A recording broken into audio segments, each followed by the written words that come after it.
बहुत अच्छा chart paper बनाया तुमने, तो सजाया भी अच्छे से। चलो इसके एक्सप्लेन भी इतना ही अच्छे से करो। बताओ पुष्प के बारे में जो भी जानते हो बेटा सब बोल दो।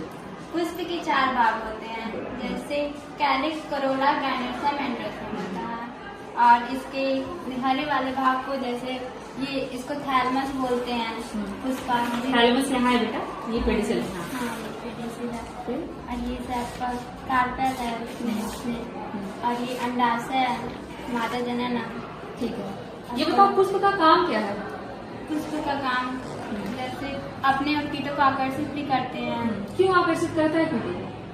कि रंग बिरंगी होती हैं। तो क्या रंग बिरंगा है तो कोई काम होगा तभी तो अट्रैक्ट कर रहा है इंसेक्ट को। क्या काम है इसको इंसेक्ट से? क्योंकि जैसे कि ये परागण जो है एक परागण के लिए करता है। हाँ, एक तो परागण अब बता दो क्या होता है परागण जो सबसे पुष्प का जो मतलब ये होता है ऊपर का। हाँ। ये जो कीट होते हैं इनको एक पुष्प के मतलब दूसरे ऊपर ले जाते हैं, जैसे नर जननक होता है और मादा जननक भी होता है, दोनों का वो यहाँ से पुष्प के परागकण निकल के, मतलब परागकोश से परागकण निकल के जब वर्तिकाग्र पे पहुंचते हैं तो इसी घटना को हम क्या बोलते हैं? परागण बोलते हैं।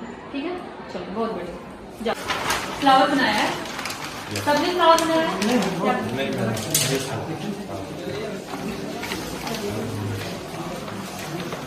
आपने स्पॉन बनाया है, कई सारी चीजें बना दिया है। स्पॉन भी बनाया है, फ्लावर भी बनाया है, मेंस्ट्रुएशन साइकिल भी बनाया है आपने, और एक बीजांड भी बनाया है, ओव्यूल। चलो ओव्यूल के बारे में बता दो। ओव्यूल ये इसी केसर का भाग होता है जहाँ पर मतलब कि वहाँ पराग आते हैं और वहीं पर इंसेक्शन होने के बाद बनता है, इसी बीज भी बनता है। ओव्यूल में ये वाला संरचना क्या दिखा रहा है?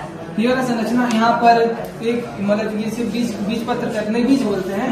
इसी जरूर बता दे रहे हैं, इसमें यहाँ पे ऐसे ऐसे संरचना बनाया है आपने।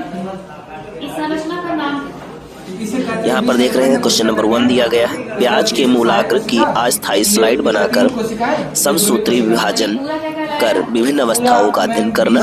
और क्वेश्चन नंबर 2 दिया गया है, दिए गए सैंपल में जल की मात्रा ज्ञात करना।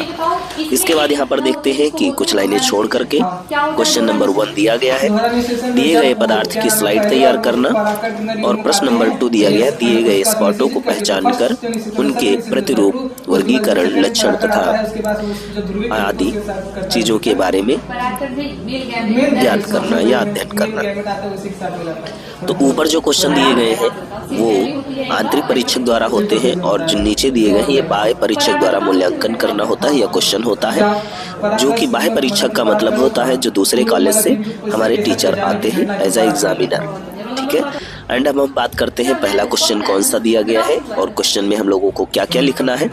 फिर हम दूसरे क्वेश्चन के बारे में देखेंगे और फिर हम बात करेंगे कि जो स्लाइड प्रिपरेशन है, स्लाइड कैसे बनती है, क्या क्या चीज़ें उसमें दिखाई जाती हैं, और फिर हम स्पॉटिंग के बारे में बात करेंगे।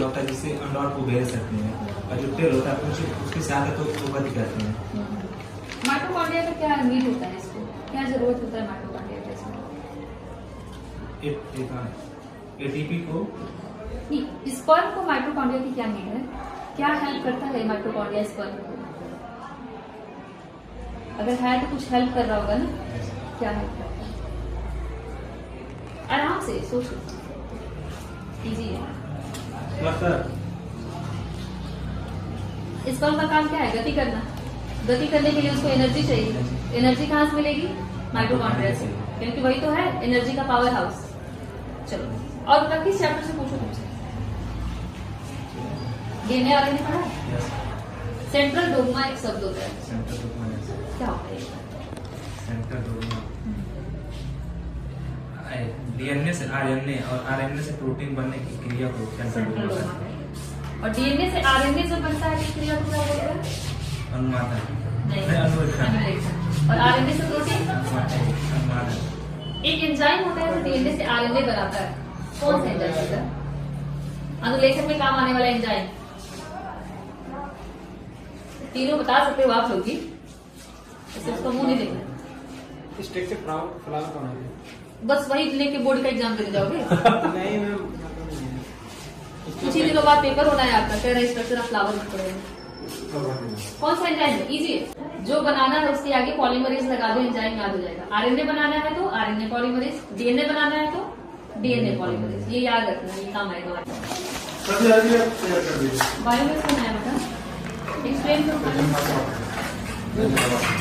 बताओ इसके बारे में। बायोगैस बायो और जल को मिलाया जाता है जिससे बायोगैस तैयार होते हैं। बायोगैस को गोबर गैस भी कहते हैं। इसमें गोबर और पानी को मिक्स किया जाता है। ये खाद ये किसान उपयोग करते हैं खेतों में खादों के लिए। और इससे कौन सी गैस CO2 एक मीट गैस है जो मीथेन क्या उसका फॉर्मूला है मीथेन का? CS4। बहुत बढ़िया। क्या यूज है बेटा बायोगैस का?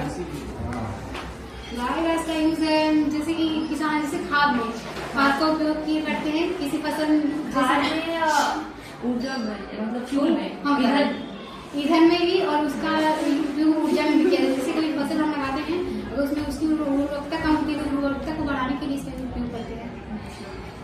बाकी बनाया है इसमें, ये क्या है, क्या बनाया बताइए? यूप्लेटेला किस संघ का है ये? संघ बताओ इसको। प्रोटोजो, मैं ऑप्शन दे रही हूँ आपको। प्रोटोजोआ है कि पोरीफेरा है कि सिलेट्रेटा है कि एनेलिडा है, क्या है? देख के बताओ क्या है। शरीर में पोर दिखाई दे रहे हैं, इसके छिद्र है ना पूरे। किस संघ का होगा ये? पोरीफेरा। जिसमें पोर है वो किसमें होगा? पोरीफेरा बनाया आपने। एक्सप्लेन कर सकती हैं? रियल फ्लावर लीजिए, इसको लेके एक्सप्लेन करिए फ्लावर को, अच्छे से एक्सप्लेन करिए। ये वो है क्या कहते हैं उसका बीज है। ये बीज? तो बीज फल में होता है। सॉरी ये दल है। हाँ हाँ। और ये बादल है। बादल वो नहीं है, ये यस वो बादल है। ये पुंकेशर है। ऐसा कौन सा है? ये ऊपर वाला येलो कलर वाला। हाँ, और सबसे ऊपर क्या दिखाई दे रहा है? ये वाला होगा। ये जो रेड कलर में ऊपर सबसे दिख रहा है।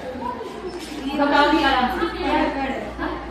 पराग कहते हैं। हाँ ये रेड वाला प्रश्न, ये वाला बताइए क्या है? हाँ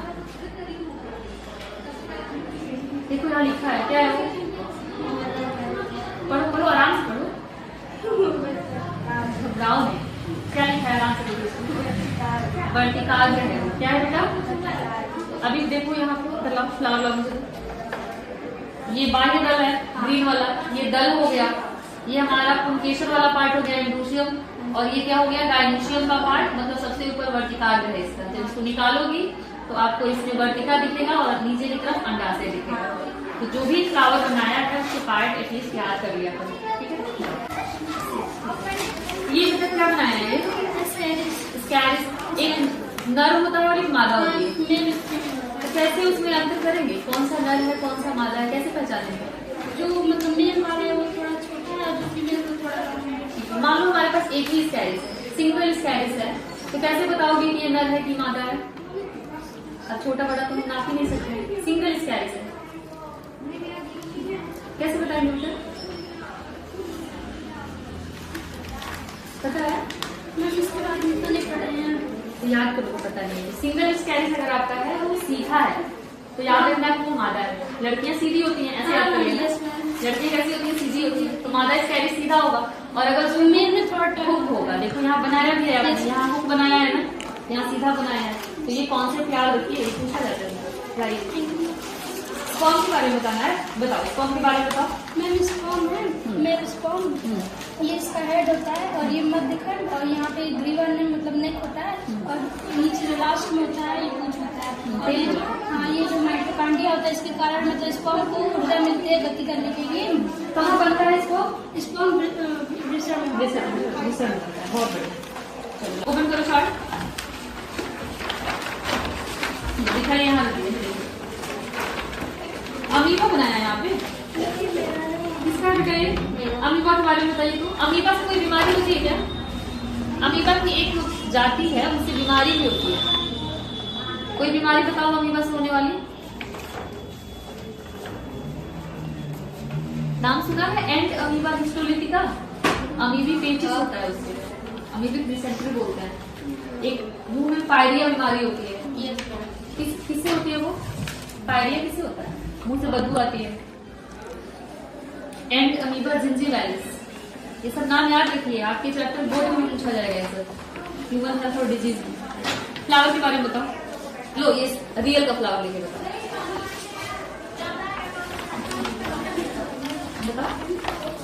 रंगीन वाले पार्ट को क्या बोलोगे इसमें? चार्ट पेपर तो बहुत अच्छा बनाया है, तुमने भी अच्छा बनाया, और आपने कलर ही नहीं किया। इसको बाहर बोलते हैं, ये अंडाणु है। कुछ भी सही से सोच के बताओ।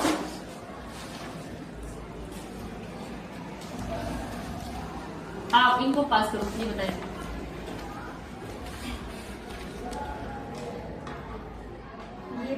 ये मिस बाहर दल है। बाह्य दल है, नाम में ही लिखा है बाह्य दल, तो सबसे बाहर होना चाहिए, तुम तो अंदर की तरफ बता रही हो। समझ के बोला करो, बाह्य दल सबसे बाहर होगा, उसके अंदर दल होगा, तो बताओ बाह्य होगा कि दल होगा? तो बाह्य दल कहाँ गया?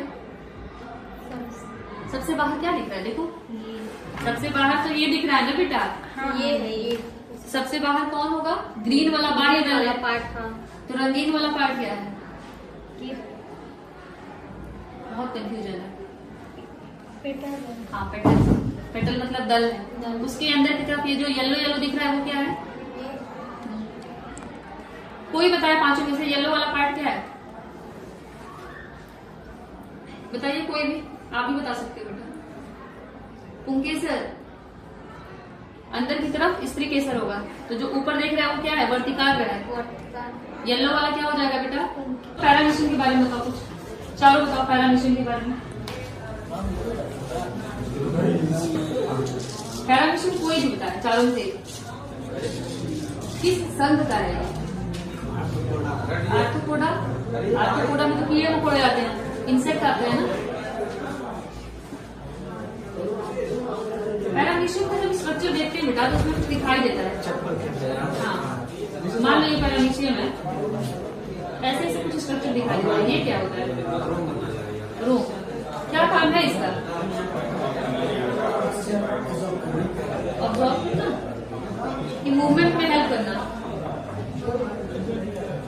चलो जाओ चालू। बिना चार्ट पेपर के नंबर नहीं लिखे, और आपने ये जो चार्ट पेपर बनाया है इसमें दिख ही नहीं रहा है, इसको कम से कम डार्क बनाया करो, स्केच से बनाओ, या अगर पेंसिल से ही कर रहे हो तो इसको मोटा करो थोड़ा, अदरवाइज दिखेगा नहीं ये। क्या बनाया? मेढक का जीवन का बताओ कुछ मेढक के बारे में। गिल्स से सांस लेता है, गिल से सांस और सब मतलब ये जमीन पे भी रह सकता है, पानी पे भी। तो ऐसे जीव जो जमीन पे भी रहते हैं और पानी पे भी रहते हैं, उनका एक नाम होता है, क्या बोलते हैं ऐसे जीव को? जो जल में भी रहे और जो जमीन पे भी रहे। उभयचर नाम सुना है? एम्फीबियंस, जो दोनों जगह रह लेते हैं। चलिए ठीक है, ये बताइए कि ये किसका सदस्य है?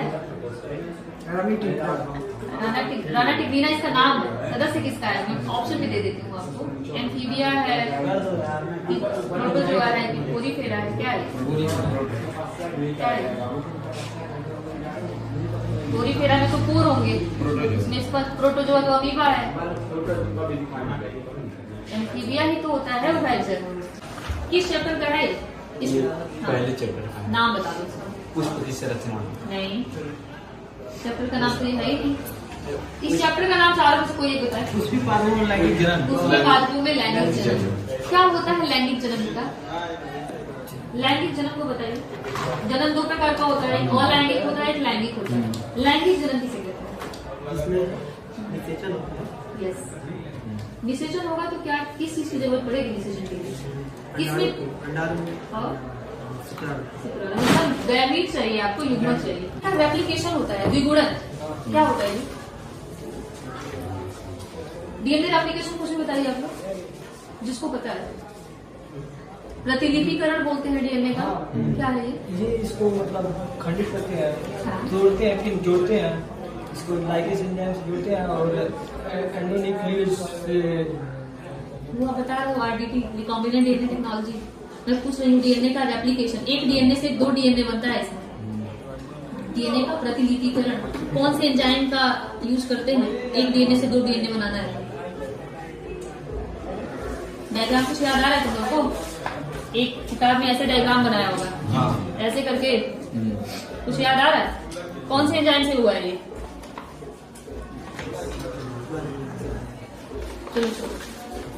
डीएनए को काटने के लिए कौन सा एंजाइम यूज करता है? बायोलॉजिकल सीजर बताओ तो। डीएनए को काटने के लिए कौन सा एंजाइम यूज किया जाता है? तो जोड़ने के लिए आप बताइए। काटने के लिए एंडोन्यूक्लियस।